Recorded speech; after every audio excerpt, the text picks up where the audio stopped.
prefer Creed 2 over the original. It's still a entertaining film to watch. The story's great, the acting is still top notch, and there are some remarkably good moments in this film. I would recommend this film if you like the first one. Taking place 3 years later, Adonis Creed is now winning bouts against other heavyweight fighters. He wins the World Heavyweight Championship. He even proposes to his girlfriend, Bianca.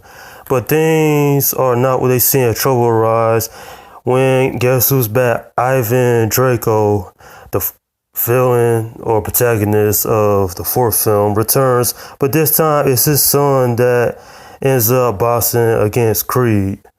And I have to say that this film is entertaining. There are a lot of moments I enjoy about this film. There is a sense of relatability this film compared to, Rocky 2. And there are some generally good moments. Once again, Michael B. Jordan just knocks out the park. I even like that some scenes in this movie outdone some scenes that was in the first Creed film. And I really like that. He really shines in this movie. And not only that, but everybody does a great job. Seeing Dolph Lundgren again was interesting. And his son, Victor Drago, is just ruthless and cunning as he was in his prime. Man, I tell you, fights in this scene are brutal. You actually feel the punches that Adonis takes. I mean, the dude gets his ass whooped, and actually both fights, I'm just gonna say. And not only that, but even after being humiliated, embarrassed, I should say, he still has that drive to be the world champ. And not only that, but there's a training montage in this film, and it was great to see. I love training montages.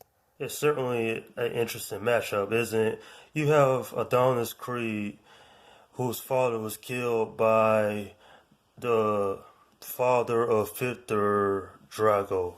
And it's a revenge tale if I ever seen one.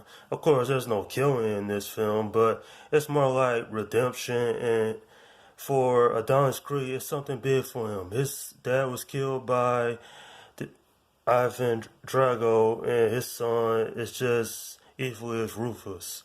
Sure, they're not the big assholes like past antagonists in Rocky films, but one thing I loved about this film is that it actually looked in the life of the Dragos. We see how they compose themselves in Russia, and we get to learn a little bit more about them. It was interesting. You don't see that in every movie that you come across. I would recommend this film 100%. It's great. I don't know why this movie gets some negative reviews. Seriously, I went on IMDb and people was posting negative reviews for this film. I just don't understand. To me, this is a great film. Not as awesome as the first film, but it's still enjoyable to watch. I'm giving this film an 8 out of 10. Simply a fun time to be had. This was my first time watching the film, and I must say it's a very compelling story about the tale of redemption for Adonis. And not only that, but in a lot of ways, we see Rocky Balboa as well. You know, he still mentors Adonis. I mean, it only makes sense, right? His best friend was Apollo Creed, so of course you'll have Rocky Balboa mentor Adonis Creed here. It's great. I do have to say so myself. And that's my review of Creed 2. Okay, leave your comments down below in this section and let me know what you think about this film. Do you love it, hate it, in the middle? You know, I really hope they don't make a Creed 3 because we saw what happened to this franchise after Rocky 2. The films got worse over time. So, in my opinion, there shouldn't be another Creed film. They should just end it here. It was a great way to wrap up the story.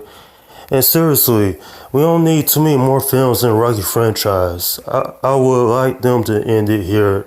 That's my personal opinion. Alright, this is Slim Guy 172 saying, peace out.